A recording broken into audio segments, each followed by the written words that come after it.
this will be also first of its kind in India, where we are going to convert this form. It is called a Tata Magic Platform.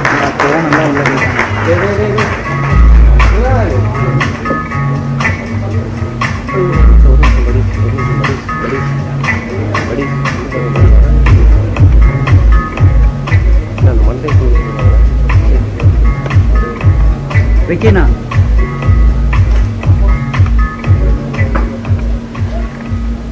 இதெல்லாம் நல்லா இருங்க நான் சொல்கிறேன் சொல்லி போயிட்டாங்க வேணாம் அடுத்து எதுக்காக வந்தாலும் சொல்லணும்.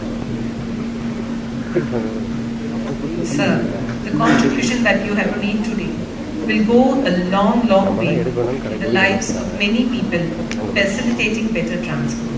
God bless you, sir. Without further ado, we shall commence the panel discussion moderated by Mrs. Akila Vaidyanathan.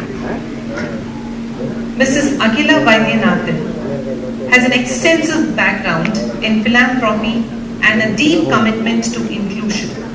Akila is the perfect guide for our exploration of the pressing topic at the heart of our discussion: inclusion, handling challenges, dealing with people with disabilities, and envisioning a bright future for all. Akila's wealth of experience, both in the charitable sector as the founder and director of the Amaze Charitable Trust, and as a member of the Executive Council at the Autism Society of India, equips her with a unique perspective on these critical issues. Her dedication to improving the lives of individuals with disabilities and her advocacy for their rights make her the ideal moderator for today's conversation. As we embark on this enlightening journey of dialogue and discovery, we are privileged to have Mrs. Akila Vaidyanathan leading the way. Her expertise, compassion, and unwavering commitment to inclusivity will undoubtedly enrich our discussion and inspire us to envision a more inclusive and promising future for everyone. The panel speakers for today are Shri Kranti Kumar Pati, IAS, District Collector, Coimbatore; Shri V. Balakrishnan, IPS, Commissioner of Police, Coimbatore; Shri M. Pratap, IAS, Municipal Corporation Commissioner, Coimbatore; Group Captain Amit Gaur, Commanding Officer, 6th Air Force Hospital, Coimbatore; Colonel Jayakrishnan, Administrative Commandant, Station Headquarters, Army, Coimbatore; Captain P.K. Prakash, Head of Communication, INS Agrani, Coimbatore. Request all of you to join the stage, please.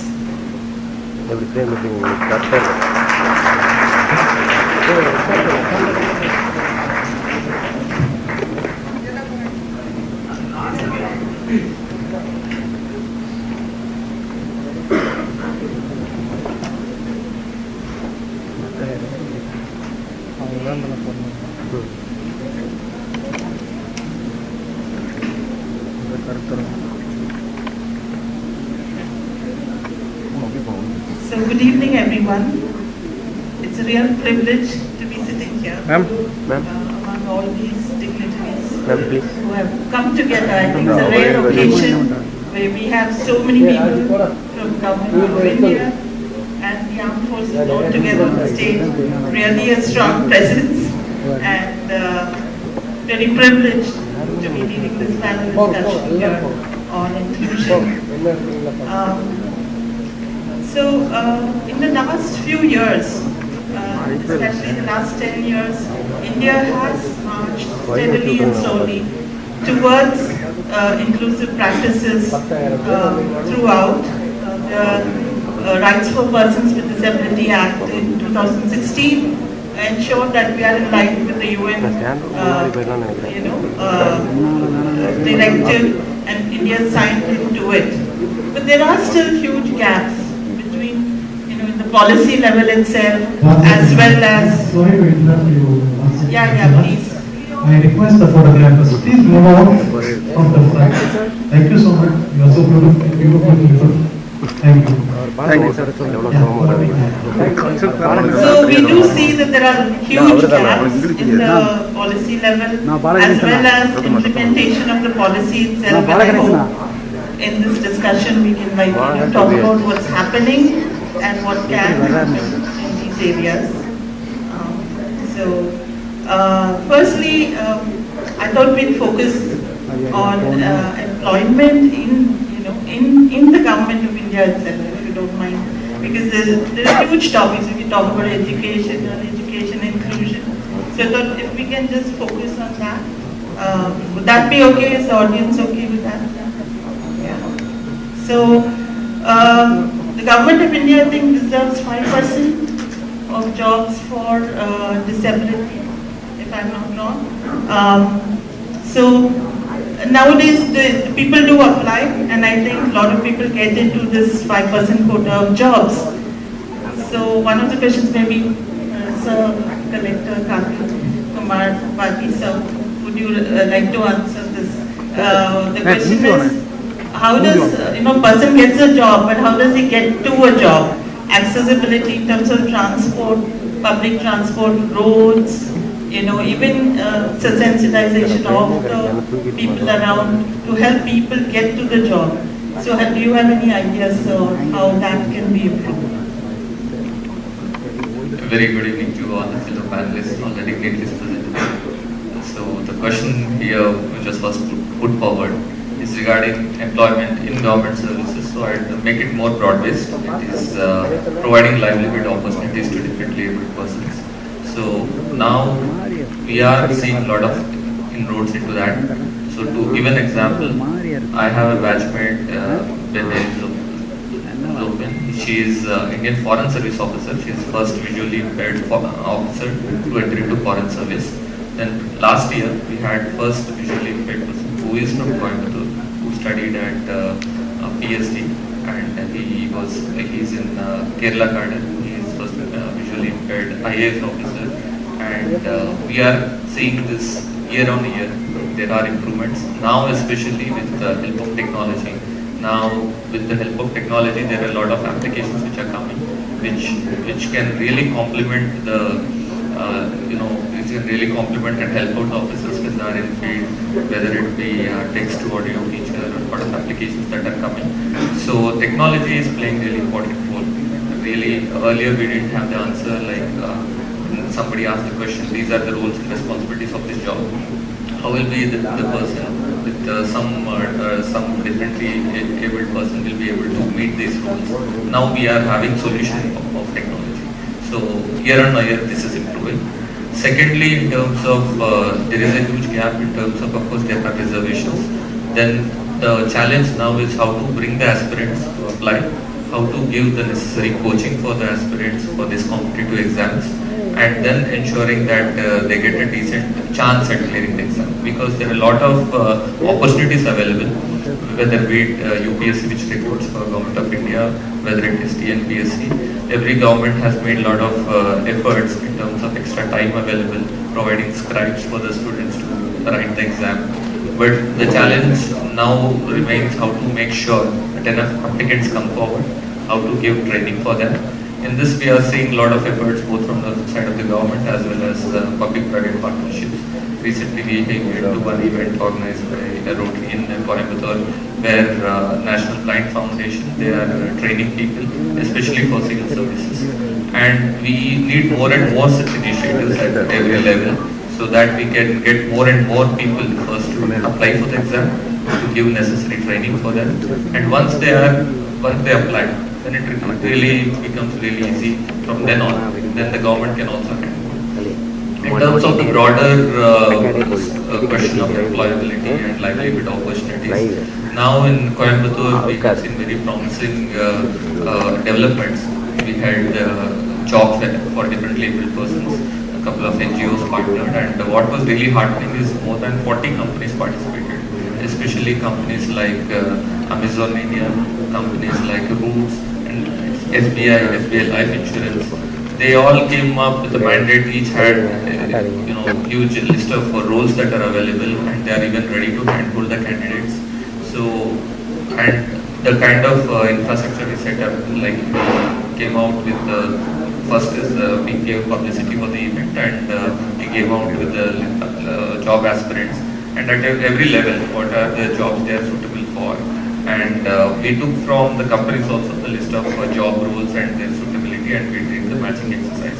So we shortlisted more than 350 to 400 candidates which were placed with various companies. Further selection process and training is currently going on. So these are the few outlines I have given with respect to employment opportunities. Of course, there's a lot of ground to be covered. And then comes the overall physical infrastructure and accessibility at the workplace. That is a work in progress. Government of Tamil Nadu has given us the instruction to improve the accessibility of all government buildings.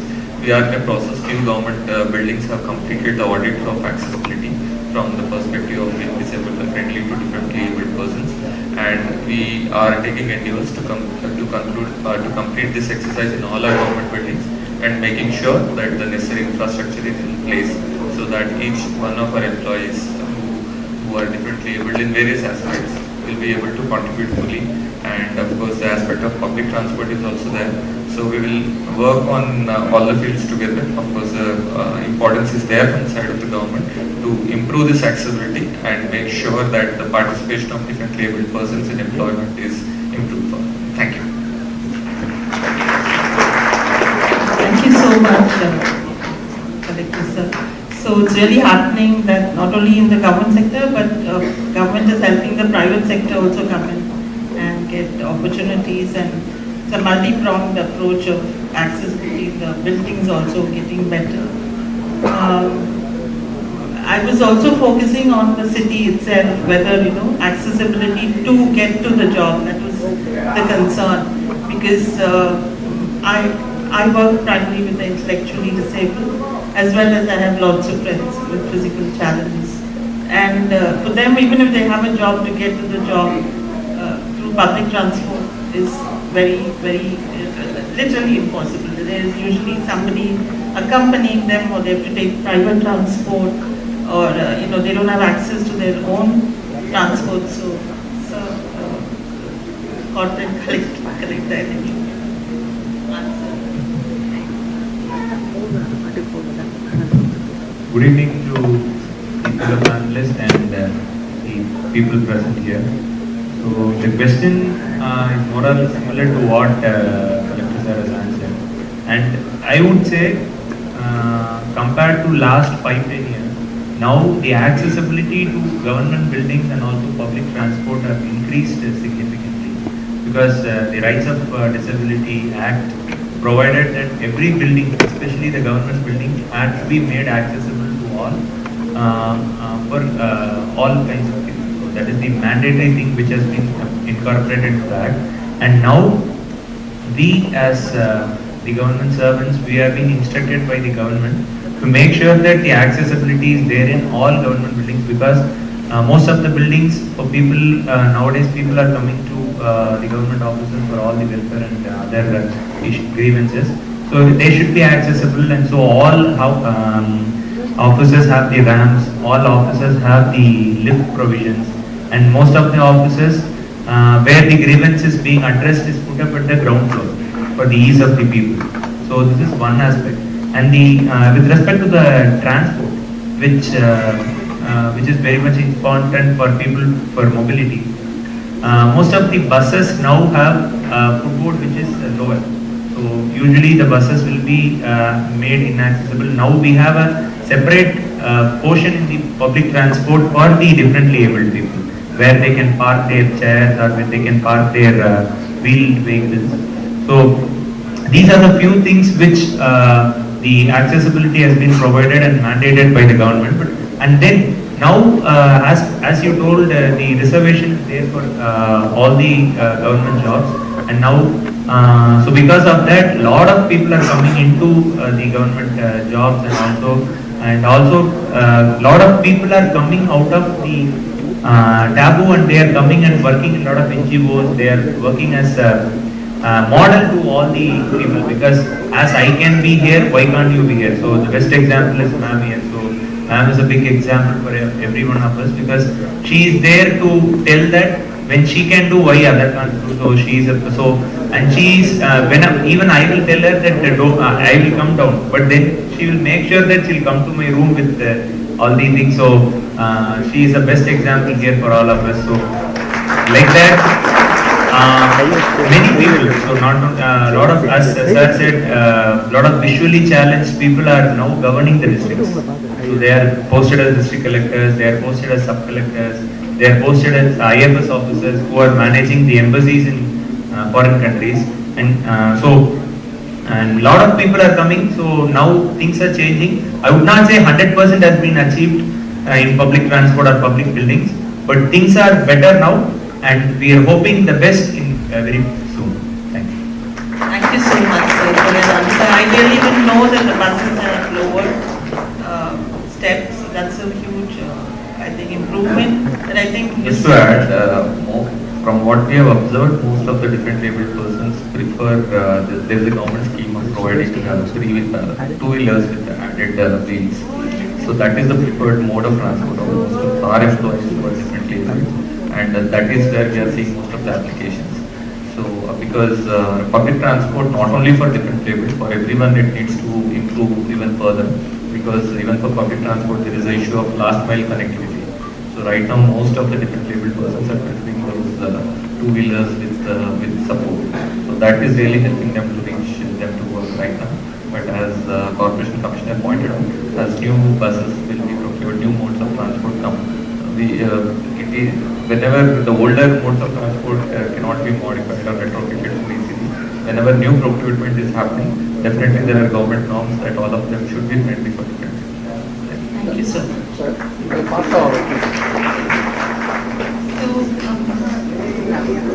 I just wanted to go to another issue that always worries me.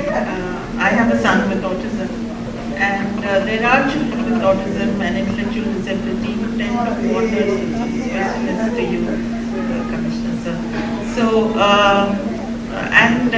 even recently there was this person who was missing for the last 7-8 years from Mumbai, and there was some mishandling by the railway police and all. So, just wanted to know, in our city, how sensitized is a constable or is the person on the road, traffic police on the road, if they find somebody wandering or in an accident, would they know what to do? Is there an SOP?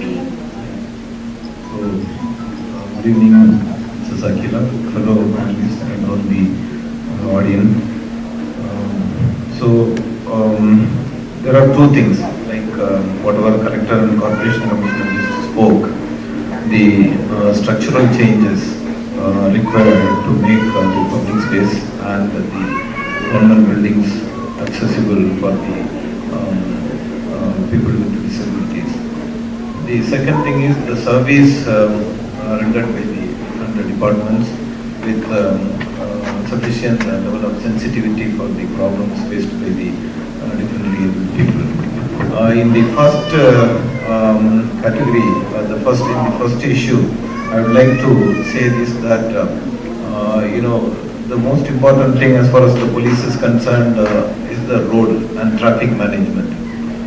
In fact, all of you would agree with me that Indian roads are generally it's difficult for even for the able-bodied men, and we can understand how much it is difficult for the differently abled people. Considering this, whatever traffic improvement we make, particularly we have from the city police taken up an initiative called pedestrianization of city traffic, basically to prioritize the pedestrian movement over the motorized transport. So on Avinasi Road particularly, we have removed almost 15 signals and introduced U-turns. But in all the signals, wherever the signal was there, the provision has been given for the pedestrians now. And the policemen out there on at the junctions are concentrating, focusing only on the facilitation of the pedestrian movement. So when we were changing all these things, we had a discussion on how to make it still more disabled friendly. Then we were discussing whether we can have the structures on the road which can facilitate the visually impaired people. But then we were convinced that the audio system can help the visually impaired people. and the visible signals can help the other differently abled people. And the signal timing also for pedestrian crossing, it was set in such a way that people with disability, how much time do they take to cross the roads. So at the level of planning, definitely there is a level of sensitivity with regard to the problems faced by the differently abled people. When it comes to the service, a long way to go definitely. Recently we conducted our disability audit through Suga Foundation, and we have changed a lot of structures in the police stations and the government offices. And as Corporation Commissioner pointed out, wherever it is not possible, we are meeting the public on the ground floor rather than in the first floor, because most of the offices, the head of the offices rooms are in the first floor or in the higher floors. And also, we face problems like whenever people, differently abled people with different kinds of disabilities are approaching the police for different grievances, then definitely we face a lot of challenges. Like for example, if a person with hearing impaired, definitely we don't have any interpreters or people who know sign languages. In fact, when I was Deputy Commissioner of Mylapore long back in 2014, we through a foundation like Soga Foundation, we trained our constables in sign language to have a set of resources to interpret the problems of these people. In fact, in Trichy also we did. Here we are yet to start. Definitely we are planning to start the training for to train the people, the policemen, select number of policemen with sign language skills.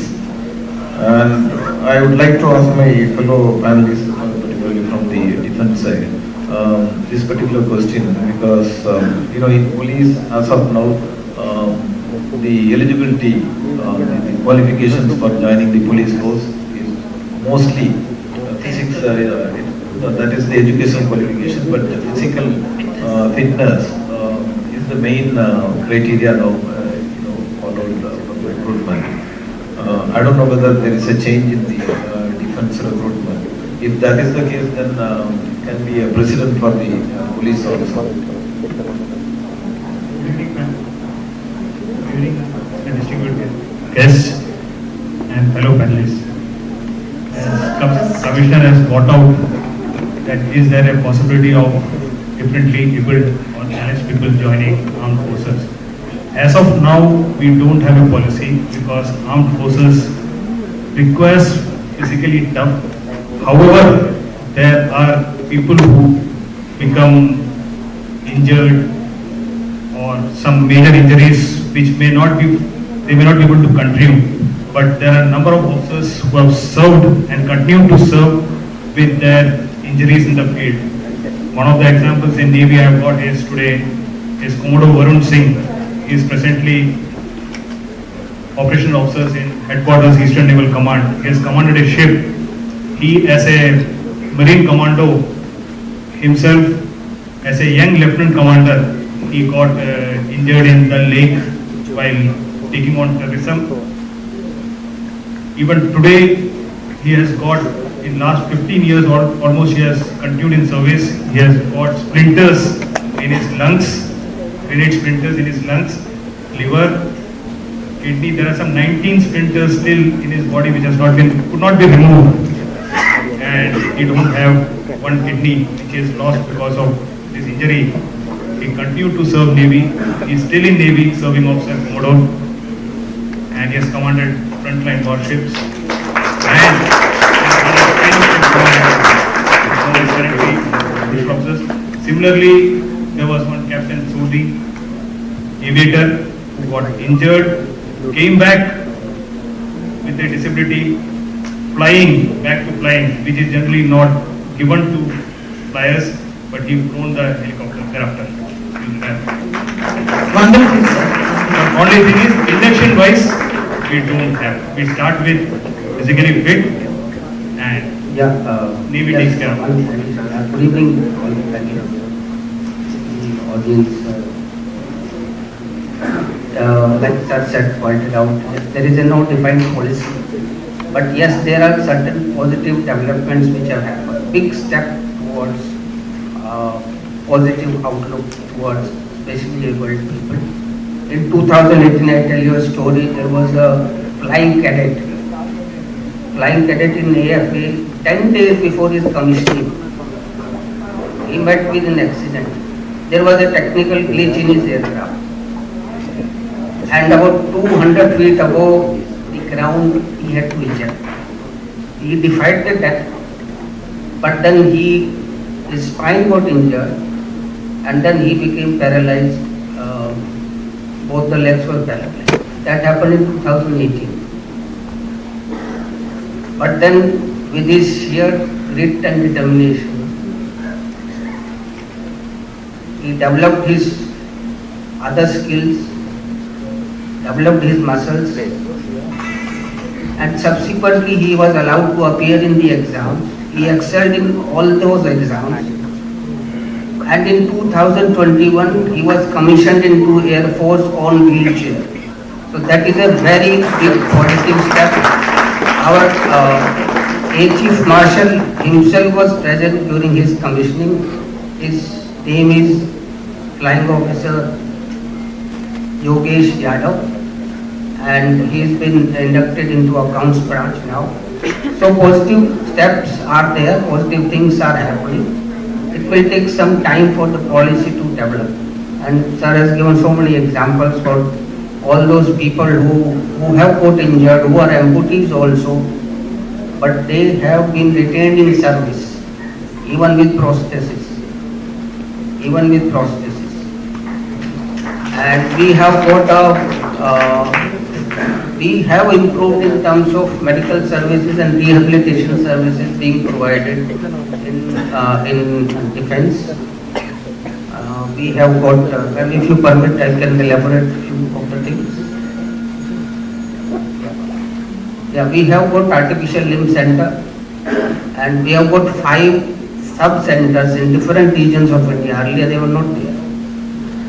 And all these people who become differently abled, they are taken care not only medically, but they are given physiotherapy there, they are given vocational training, gait training, balance training, everything. They are looked after there by the technical staff, by the medical staff.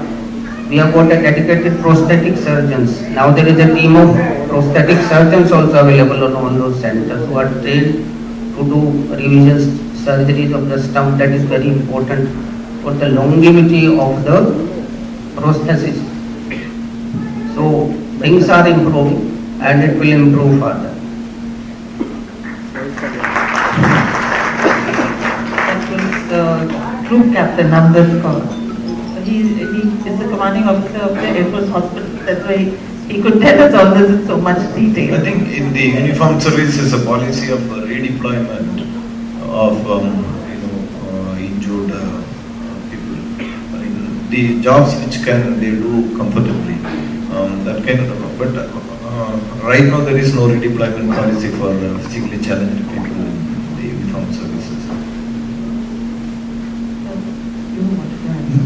Madam, I'm Colonel Jaikrishnan. I am the Adam Commandant at the station headquarters at Coimbatore. Actually, I feel humbled by seeing all these smiling faces in this August gathering. We always thought we in the armed forces are cat's whiskers, but after having seen these humble people, the people performing the prayer which was sung out here, really put me to shame.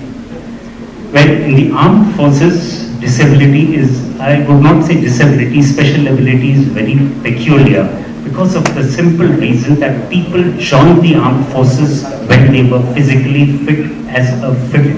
People, we call them shape 1. But due to various reasons, especially during operations, when I say gun, it is called GSW, gunshot wounds is what incapacitates them. For those of you all who are familiar with what gunshot wounds are, it could be the bullet could be as small as the size of a building when it penetrates, but when it goes out from the other side, it takes its pound of flesh. And getting such people who are in top form back to earn their livelihood and get back is a challenge. You know, we should not forget again that these people, I am reminded of a quote in the Kohima War Memorial. It says, "Triumphant over flesh, blood and pain, they fought our day of peace to gain. When you go home, tell them of us and say that for your tomorrow we gave our today." Well, the real spirit coupled with courage and perseverance can overcome all disabilities. I am reminded of the Helen Keller quote which says that what can be more worse than being blind when a person with sight has no vision. So this is exactly what we have. With regard to the armed forces, we have I've been fortunate enough to be associated with the Paraplegic Rehabilitation Center at Mohali in Haryana, wherein people have been rehabilitated. There are instances where people who have been battle casualties, when I say who have fought and in the face of enemy or defending the territorial integrity of the country, people who have secured and sustained injuries, they could be promoted, although they may not be in the so-called shape 1. To help armed forces to take care of their wards who are with special abilities, there are a number of ASHA schools with trained teachers which take care of these children. And to help parents take care of their children, the parents are generally accommodated in stations which have ASHA school. So, Army and the Defence Forces are doing its bit when it comes to special abilities, but it is a challenge, and I hope that NGOs like the Swarga Foundation and a number of NGOs join hands to further help in doing well for these individuals who have got special abilities. Thank you. Thank you so much, sir, for this inspiring example. I have a personal example. My father-in-law was together in NH case, and his close friend Ian Cardozo, Major Ian Cardozo, had a injury, wooden leg, and he went on to command a battalion.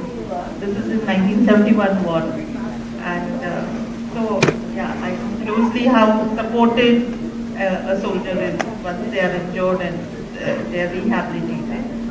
I was also, maybe it's going to take more time, but as a parent of an intellectually challenged person, I always think about, how they can be integrated into the community, into the workforce. Some of the things like, they are physically fit actually, and they can do certain repetitive tasks. So I think there's a lot of scope, but I think we don't have the time to discuss that. But that's something that always comes back to my mind. In fact, my dad was an IRAS officer, so I'm very comfortable in this group because of that. Maybe my KB head or my. So thank you so much for your insights about inclusion and disability in the government of India and the armed forces. Shall we close the discussion, or does anyone have anything else to add or ask? Because we have a August gathering, so if something's really pressing, please go ahead. Whatever we said till now, all the examples, I'll just say, look at the differently abled people with empathy. And wherever possible, give them an opportunity, guide and train, they will perform. One of the best examples is when I was posted in Delhi, I had a almost 90% visually challenged. He was working in a civil firm, joined to do MBA with me. And Mahesh Nasiman topped the course among the abled bodies. So there is one more example. So you have to just motivate that individual, keep pushing, give him opportunity, they will accept. So look at with empathy. That's it. Thank you, sir. Thank you, sir. In fact, they give a lot of inspiration, a lot of positivity that we can learn from them. Yeah. So shall we close? Thank you so much, gentlemen, for being here.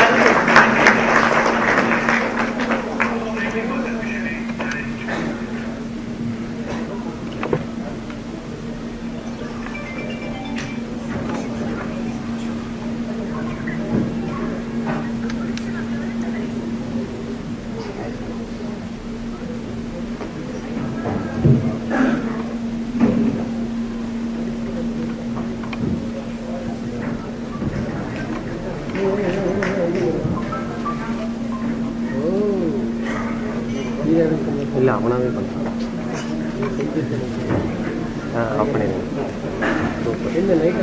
Everyone must be familiar with the story regarding how a group of people were made to sit in a circle with abundance of food right in front of them. But the only condition that was put forth to the people sitting was you cannot use your hands to eat them. They tried every kind of trick possible to feed themselves because for every human being, the most important priority is themselves. But after a while, there was one person in the group who thought, why not take the food from my plate and feed it to my neighbor? And everybody looked at it. And the whole group was able to enjoy the abundance of food. Nature has blessed us with so much of abundance. And if we try, as each single person, trying to feed the next one, I think every soul, irrespective of whether he's a differently abled person or a normal person, will be able to enjoy the abundance. Sir, the earnest discussion by the panelists and moderator on the topic of inclusivity has provided us insights to create real value and takeaways for the audience. Thank you for your contribution.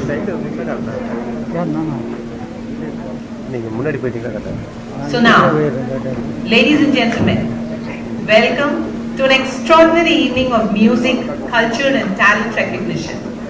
Tonight, we invite you to witness the remarkable journey of inclusion and empowerment as we proudly present Zigma, a homegrown band of the Swarga Foundation.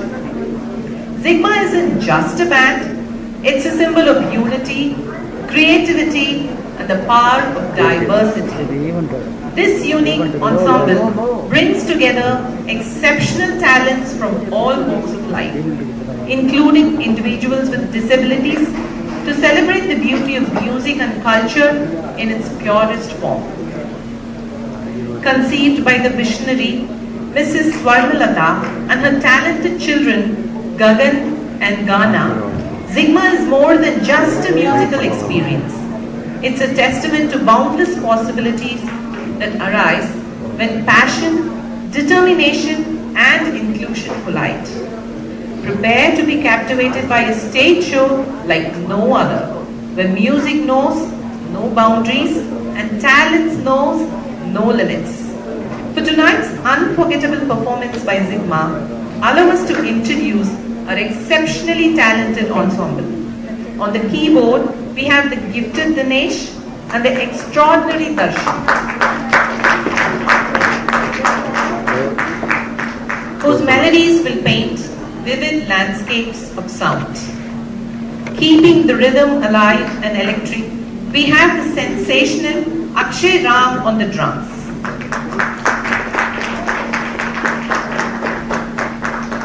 Ensuring that the heartbeat of our music never misses a beat.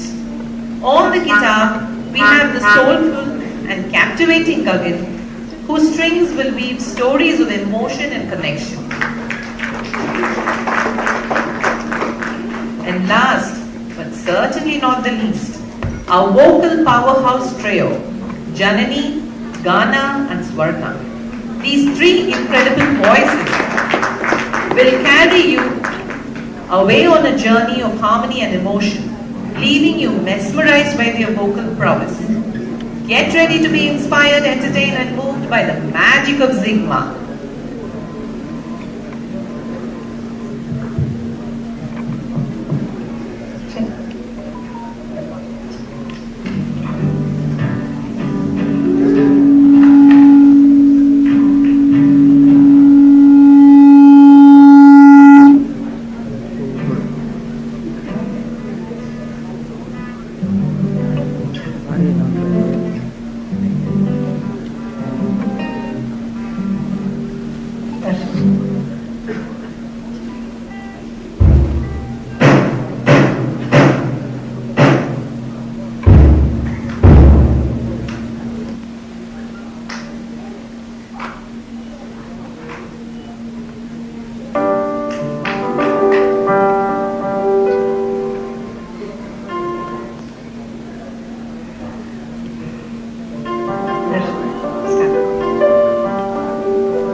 captivated by an advertisement which said, music should bring tears to your eyes.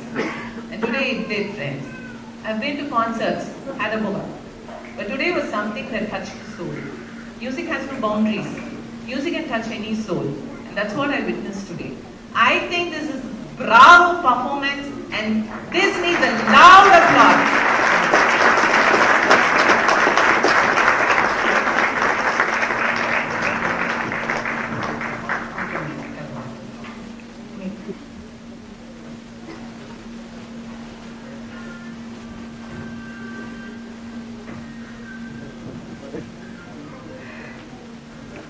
Good evening, everybody.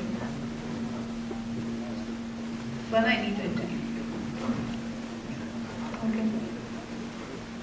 Friends, I'm deeply humbled, feeling very proud, and it's an honor to introduce a remarkable individual who wears many hats and has achieved extraordinary feats in various domains.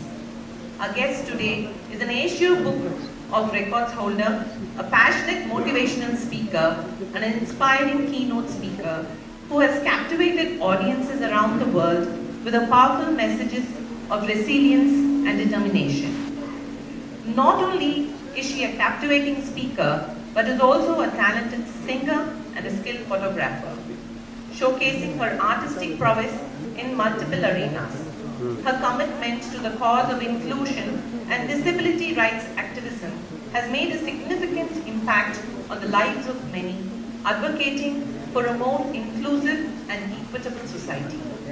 In addition to her advocacy work, she is a beauty pageant winner, exemplifying grace, talent, and beauty both inside and out. Furthermore, she is the visionary founder and managing trustee of the Swarga Foundation, an organization dedicated to making a positive difference in the lives of individuals facing various challenges. Swarna, over to you. Thanks so much, Ami. Good evening, everybody. I express my gratitude to all of you sitting here, to our parents, to our teachers, and my family, and all trustees at Swarga Foundation. When Guru was giving his annual report, the numbers have now crossed 100 million, that is 10 crores. There's this kind of work gives me happiness. Sometimes yes, sometimes no, because sometimes yes, why is like we are India's first to start taxi service. There are a lot of us in Coimbatore, Tamil Nadu and India. But I feel sad because why we were the first ones? Why people are losing that empathy and compassion? Right? I am seeing two different types of disabilities here. One is a disability, visible disability, where a person cannot talk, speak, walk, see, hear. It can be treated, it can be managed, sometimes it cannot. There is also one set of invisible disability, where you choose to be blind, deaf and dumb, despite having critical issues that need your attention. And these invisible disabilities are ego, anxiety, anger, lust, greed. Come out of it. I mean, it's so difficult. I accepted my physical disability and I'm working on that. More than 100 crores people in India's population are affected with this invisible disability currently, and I'm also one of them. So when I accepted that, yes, I have a physical disability and I have to address this invisible disability, we were able to achieve all this. Imagine all of you come out of it, how great this world will be for all of us to live. And secondly, does this kind of work give me comfort? Absolutely no. If I have to be here on this platform, we have to start back working, you know. My husband has to get me ready, my children have to transfer me. If I commit to going somewhere, two people have to be with me. So physically it is painful, mentally it is exhausting, and emotionally it is very, very draining for not just me, for my whole family. Right? So they have to sacrifice their personal time for me. In spite of that, a lot of people told me, oh, you just leave all this, chill and relax at home, take rest. I did that, actually not once, many times, but my condition worsened because of that, because I went into depression a lot of times. So now I thought, okay, I'll die. I tried that 20 years back. I tried committing suicide, I ended up in hospital. So that was not an option. Now if I want to commit suicide, I need somebody's help, and I'm sure nobody will help me. So my only choice is to live. So in that option also I have two choices. Whether to complain, crib and cry every day, that my condition is like that. I did that also, but I made everybody's life miserable. And the last option is accept what is. And do whatever you can. And if it works, doing this kind of work, absolutely, because I don't think any leader will come and change my life. Like Gandhiji says, be the change you want to see. If there is somebody who can change my life, it is me. And my past has been very traumatic. Today, with your presence, I can feel that warmth, love, compassion, wishes, blessings, everything in one place. So that gives me hope that my future will be not so bad. I will be able to manage with all his support. So, like my vision, I need to build a hospital for multiple sclerosis patients, which does not exist currently in India. I am chosen for that cause. I know at least this kind of work gave me a purpose in life. I want to live only because of this. And no matter what happens, not just me, my family will make up and show up everywhere. And I will not give up until it's over. I will not give up because I may be physically disabled. My body is disabled, but not my spirit. Thank you so much. Please do help me with whatever resources you can. Join the dots, join the resources. Help me with whatever you can to establish this hospital, because everybody deserves to live with compassion and love, and everybody deserves to die with dignity also. Thanks again. Thank you so much. So now I think you must be knowing a story from the Holy Bible, where there was a devotee and he was affected in floods. And every time help came by, he didn't recognize, because he had his own imagination of how God should be. God sent a boat, he refused. He sent different forms of help, he refused. And ultimately he reached heaven. And when he reached heaven, he questioned God, why didn't you come to help me, to rescue me? So God said, why didn't you see all the help that I showed you so many times? Help is available.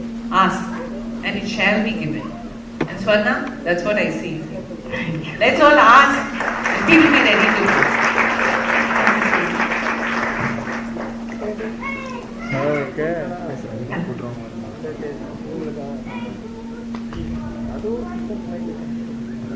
So before we go into the important event of the day, as a small request from the media people, the whole program is going on live in different channels. The photographers are requested to position themselves in such a way that it's not being blocked. And எல்லாரும் photo எடுக்கிறவங்க அந்த live telecast வந்து disturb ஆகாமல் இருக்கிறதுக்காக telecast பண்ணுறவங்க கேட்டுட்டாங்க. அது நான் உங்ககிட்ட கம்யூனிகேட் பண்ணிக்கிறேன். அதுக்கு தகுந்தாப்புல நீங்கள் பொசிஷன் பண்ணுங்க. Okay. Courage is not only about finding bravery for ourselves, it's also about helping others find theirs. The magic moment has come, and now we're going to unveil the calendar of the year themed Beyond Valor. Let's witness the unfolding of the magic of courage and valor. Let the magic begin. Over to the AV team.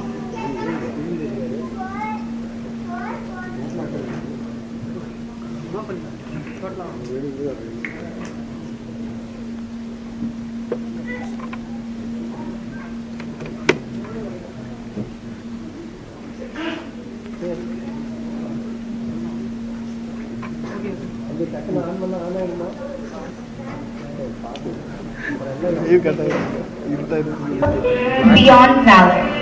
A calendar of gratitude and respect encapsulates the enduring spirit of soldiers and their families, commemorating the 75th year of the Republic of India. It honors their exceptional sacrifices and shines a light on a narrative of unwavering commitment, courage, resilience, and dedication to our great nation. Serving as a unifying force, this calendar encourages youth to unite in honoring our disabled soldiers, ensuring they receive the recognition, care, and opportunities they rightfully deserve. Join us in a year-long tribute to these great heroes as we celebrate this significant milestone in our Republic's history. Together, let's build a society that deeply esteems and wholeheartedly supports their selfless contributions, ensuring their stories are never forgotten, unnoticed, or uncelebrated. Now, we showcase the heroes featured in I'm Special Calendar 2024. Group Captain P. Venugopal, Chendamangalam, Kerala. L&D programs for leadership development, coaching, and NLP. He has been honored with the Shaurya Chakra in 1983 for displaying exceptional courage during Nanda Devi expedition, losing parts of 6 fingers and 8 toes due to severe frostbite. With a career spanning in Air Force and corporate consulting, he has led 850 learning programs. He is an accomplished mountaineer, paraglider, pilot, and water sports instructor. Lance Naik, A. Shyaman Raju, Nellore, Andhra Pradesh. Discus throw, javelin, swimming. During duty in 1991, he suffered a dislocated spine while carrying equipment. Over the course of nearly 3 decades, he has dedicated himself to pursuits in swimming, discus, and javelin throws. His dedication has led to the proud representation of his state in national competitions, resulting in the acquisition of over 25 gold medals and a bronze medal in an international tournament. Leading aircraftsman Ridul Ghosh, Murshidabad, West Bengal, mouth painter, suffered a debilitating spinal injury in a 2010 road accident, found solace in mouth painting and academic pursuits. He earned accolades for his art and completed his BA degree. Currently, he is pursuing his master's degree at Savitribai Phule University in Pune. Saur Prem Kumar Ale, Kangra, Himachal Pradesh, badminton. Having incurred a spinal injury in 2009 due to a road accident during his military service, he defied adversity to become a remarkable paraplegic athlete. As an exceptional para-badminton player, he has secured gold, silver, and bronze medals in championships across the world, including in Spain, Brazil, Panama, and Canada.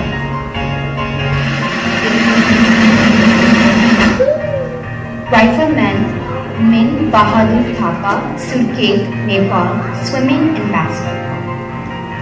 Suffered a gunshot injury while combating dacoits in 2004, leading to paralysis from the waist down, is an inspiration in swimming and basketball. He represents Maharashtra in national tournaments and has a substantial collection of medals.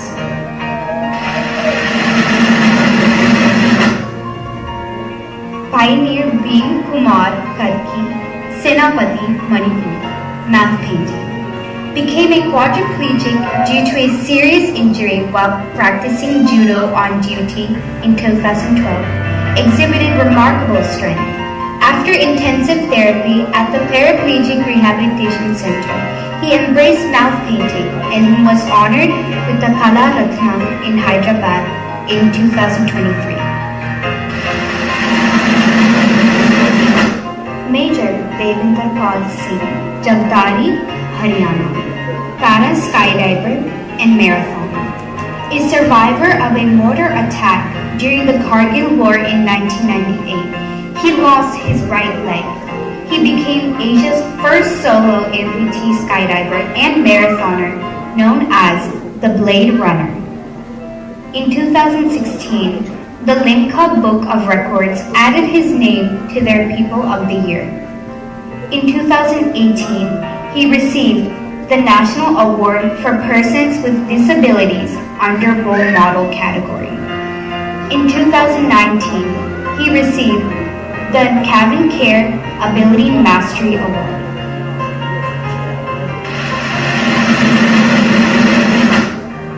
Paratrooper Amol Goriwale, Hingoli, Maharashtra. Archery.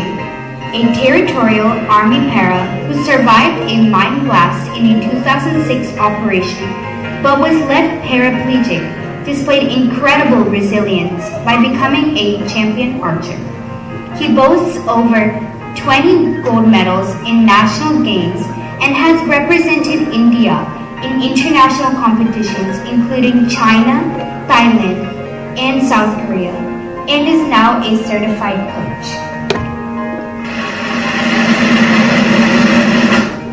Nayak Suresh Kumar Karki, Jhapa, Nepal. Basketball. Having sustained a spinal injury in a road accident during an army operation in 2004, this individual has emerged as a remarkable wheelchair athlete. He demonstrates exceptional proficiency in marathons, swimming, and team sports such as handball and basketball, accumulating a multitude of medals from both national and international competitions. Sepoy Tapas Kumar Roy, Bankura, West Bengal. Swimming. Even after enduring a spinal cord injury in a road accident linked to duty in 2010, he has attained a level of excellence as a para-swimmer, securing gold medals at both state and national levels. Furthermore, he exhibits remarkable skills as a basketball player. Rifleman Neer Bahadur Guru, Shillong, Meghalaya. Athletics. Having suffered a spinal injury in a 1983 road accident while on active duty, he has excelled in various sports including javelin, table tennis, shot put, and discus throw. His remarkable achievements include 59 gold medals at the national level and medals in Dubai. In 2022, he received the Dhyan Chand Khel Ratna Lifetime Award for Paralympics. Sepoy Anil Kumar Kachi, Jabalpur, Madhya Pradesh. Basketball. Was injured during active duty in 2008 when he fell off a train. Is a versatile athlete participating in national and international wheelchair basketball, wheelchair marathons, and handball tournaments. His team secured the silver medal in the first international wheelchair basketball tournament held at Greater Noida, Uttar Pradesh in 2022.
Photo எடுக்கிறாங்க order sir ஒரே அப்படியே இருக்கு sir wait பண்ணுங்க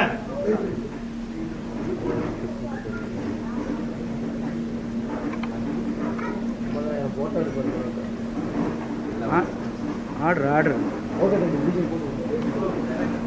thank you sir ஒரு photo நீங்க பேசலாம்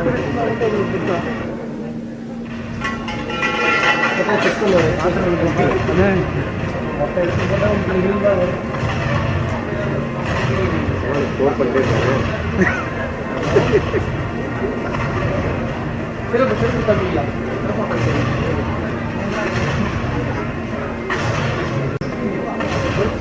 Friends, our special guest, Commissioner Sir, the COP Sir, I wish to thank them for having come here and stayed for nice duration of time, giving us their love.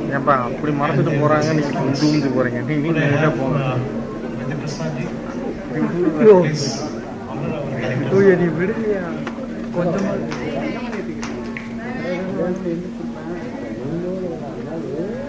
I will ask our trustee Anul Selvan sir to do the honors for Commissioner of Police.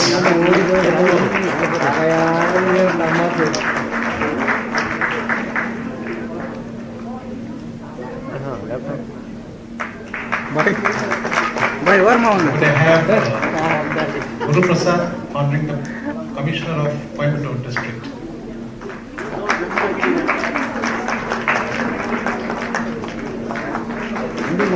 I request Swarna to do the honors for Swamiji.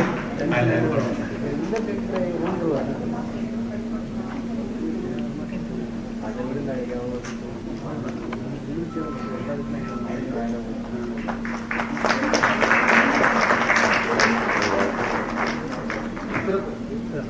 Thank you sir for spending your time with us. Thank you sir.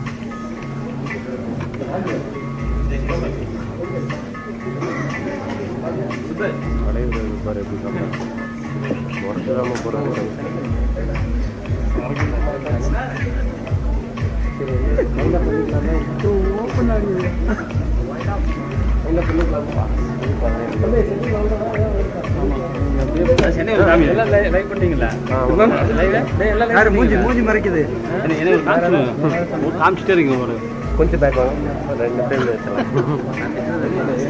ரொம்ப correct Madan கிட்டது ரொம்ப correct Madan கிட்டதில்ல Madan இந்த character ஒரு சில live பண்ணது காமிச்சிங் மட்டும் இருக்கு அது ஒன்றும் கட் பண்ணிக்கலாம் 3 பேர் எடு 3 பேர் லைவ் எடுத்து அது இருந்தா நீ பிடிச்சி 10 மணி வரைக்கும் இருக்கும் உங்களுக்கு ரெடி பண்ணுறீங்களா இல்லையா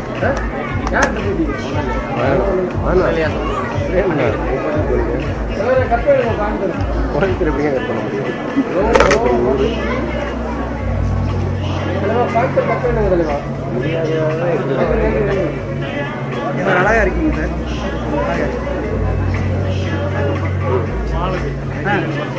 அவர் ஒரு மாற்றுத்திறனாளி தான்